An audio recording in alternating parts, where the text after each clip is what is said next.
Assalamualaikum warahmatullahi wabarakatuh. Hai sahabat pemilih, selamat siang. Kali ini kita bertemu lagi dengan saya, Humas KPU Kabupaten Bangka, Putri Adetanwi. Wah, kali ini spesial nih, edisi pertama kita. Bintang tamunya salah satu pimpinan KPU Kabupaten Bangka. Kayaknya udah pada familiar ya dengan beliau. Bagaimana kalau kita langsung sapa saja? Selamat siang Pak Hasan. Selamat siang, Assalamualaikum warahmatullahi wabarakatuh. Spesial sekali tamu perdana kita di podcast edisi 1 ini, langsung ketua KPU-nya. Gimana nih perasaan Bapak jadi bintang tamu pertama? Iya, ada rasa nervous, ada rasa deg-degan. Sama Pak, saya juga nervous. Jadi sebelumnya udah ada banyak, sudah sering lah Pak ya, misalnya diskusi diundang di RRI atau dimanapun, tapi kenapa sih di podcast kita malah deg-degan gitu, nervous? Ya, namanya yang perdana kan pasti ada perasaan deg-degan, ada rasa nervous, namanya awal-awal itu kan pasti ada perasaan itu. Tapi seneng ya Pak, bangga ya, karena ini edisi pertama dan kita nunjuk Bapak sebagai narasumber kita untuk yang pertama kalinya. Ya, pastinya ada rasa senang, ada rasa bangga menjadi bintang tamu pertama dan memberikan pencerahan kepada masyarakat pemirsa untuk channel KPU Kabupaten Bangka. Tentunya kan teman pemilih udah familiar banget ya sama Pak Hasan ini, karena kan sering tampil lah di publik ya, di rapat pleno, di acara sosialisasi. Cuman mungkin pada banyak pertanyaan, siapa sih sebenarnya Pak Hasan gitu kan? Pengen banget tahu. Misalnya kayak saya ya, saya pendatang baru di Kabupaten Bangka. Saya pengen tahu Bapak gimana sih masa kecilnya kira-kira, lahirnya di mana, terus SD-nya di mana, SMP-nya di mana. Coba Pak, tolong diceritain biar nggak pada penasaran nih teman-teman pemilih kita. Kalau masa kecil sih seperti umumnya, seperti yang kawan-kawan yang lain, ya, tidak ada yang terlalu menarik. Waktu kecil itu biasa lah, namanya anak kecil yang hidupnya di kampung. Karena kami ini kan lahir dan besar di kampung, kan. SD di kampung, SD nomor 35 di Kabupaten Sinjai, Sulawesi Selatan. SMP-nya juga di SMP di Sinjai juga, SMP Negeri Penangkang namanya. Terus selesai SMP masuk SMEA Negeri Sinjai. Selesai tahun 1984, selesai di SMA. Oh, saya baru lahir Pak, tahun 1984. Berarti Bapak udah SMA, saya baru lahir ya. Kira-kira ada nggak pengalaman yang paling berkesan selama perjalanan masa kecil Bapak ya? Misalnya kalau misalnya umur TK, kalau TK mungkin belum begitu berkesan ya Pak ya. Misalnya masa-masa SMP atau SMA itu ada punya pacar perdana atau misalnya gebetan yang gak kesampaian. Kalau bahasa sekarang itu cinta belum kelar Pak. Coba Pak, kita mau tahu tuh kira-kira ada nggak yang berkesan, apa aja lah masa kecil Bapak gitu yang kira-kira masih diingat sampai sekarang, tidak bisa dilupakan. Ya, biasa kan masuk SD kan tahun 1971 itu, dari masuk SD tahun 71, selesai tahun 76, masuk SMP tahun itu juga tahun 1976 sampai tahun 80 kalau tidak salah. Karena pada waktu kami SMP itu ada kena perpanjangan waktu dulu kan, dari 1 tahun normal, 1 tahun itu tahun ajaran, 1 tahun ada masa perpanjangan waktu dulu tahun 77, 78 kalau tidak salah, itu ada perpanjangan waktu, jadi kan 1 tahun setengah. Di masa SMP ada tahun itu saja yang kena 1 tahun setengah. Tahun 81 masuk SMEA. Dan biasalah seperti anak-anak muda yang baru puber ada lah ya, cinta-cinta monyet orang-orang kita, tapi tidak begitu membekas sih. Bicara masalah cinta pertama dan terlalu karena biasa kita fokus di pendidikan, namanya kita orang yang hidup di kampung ya. Ya biasa aktivitas kita sehari itu sekolah pagi sekolah, siang mengaji, terus bantu orang tua di sawah, petani. Iya, Pak. Gitu. aktivitas itulah rutin kita laksanakan tiap hari. Setelah SMA melanjutkan kemana Pak? Setelah tamat SMA tahun 84,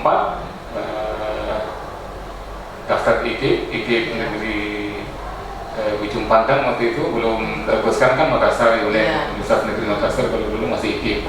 Masuk di IKIP dan alhamdulillah diterima. Karena dulu masih bukan apa namanya, kalau dulu itu bukan seleksi penerimaan mahasiswa baru perguruan tinggi itu STTN. Kalau dulu kan masih istilahnya masih si penmaru dulu kan, si penmaru seleksi penerimaan mahasiswa baru. Alhamdulillah masuk diterima di Fakultas Ilmu Sosial jurusan akuntansi. Oke. Tadi kan Bapak cerita nih, kalau Bapak kan dari Sulawesi ya? Iya. Terus gimana ceritanya Pak bisa terdampar di Pulau Bangka? Kan jauh banget ya, Sulawesi sama Babel itu jauh ya. Kalau zaman dulu saya nggak kebayang naik apa Bapak kesini gitu. Terus kenapa bisa sampai di sini? Pasti pada penasaran ya teman-teman pemilih. Saya juga penasaran sih sebenarnya, karena pas saya pertama kali lihat Bapak itu ya, ini kayaknya bukan orang Bangka. Manis-manis hitam gimana? Coba Pak, saya mau tahu tuh kenapa tuh bisa sampai jadi penduduk Bangka. Iya, awalnya sih memang apa namanya itu di luar perencanaan sebenarnya bakal terdampar di Bangka. Awalnya kan memang selepas kuliah di IKIP dulu, kan kalau IKIP kan memang untuk jadi guru itu kan, selesai di IKIP sempat jadi CPNS entah berapa tahun, jadi CPNS ngajar di salah satu SMA di Sulawesi Selatan. Terus beberapa tahun itu terus mengundurkan diri, tidak langsung ke Bangka sih awalnya. Pada saat berhenti jadi pengajar, merantau ke Kalimantan, ke Balikpapan, sempat beberapa tahun di sana tuh sampai 2-3 tahun kerja di Kalimantan dengan macam-macam, kerja serabutan, kerja ngikut di perusahaan, ngikut di pertambangan minyak, di pengeborannya macam-macam. Nah, terus tahun 1995 kalau tidak salah, 96 baru meninggalkan Kalimantan Timur, terus langsung ke Bangka. Kebetulan di Bangka kan ada saudara yang sudah duluan merantau ke Bangka di Sengliat kerjanya jadi nelayan. Saudara itu sudah almarhum, ikut beliau. Sejak awalnya sih hanya iseng-iseng aja ke sini, tidak ada rencana untuk tinggal secara menetap di Bangka awalnya. Ya, hanya mengunjungi saudara lah istilahnya kan, karena kangen sudah lama tidak pernah ketemu. Ya ke sini. Awalnya tidak langsung menetap, sempat 1,5 tahun di sini nih, balik lagi ke Makassar. Jadi terakhir istri orang mana Pak? Istri orang sini. Pada saat kedua kalinya pulang ke Bangka istilahnya setelah balik kampung, karena memang ada sesuatu mungkin di Bangka ya, ada sesuatu yang menarik lah ya. Balik lagi, pulang lagi ke Bangka tahun 96, tahun 97-nya itu ketemu jodoh di Bangka ya. Istilahnya kalau perantau dari Bugis istilahnya lego jangkar lah ya.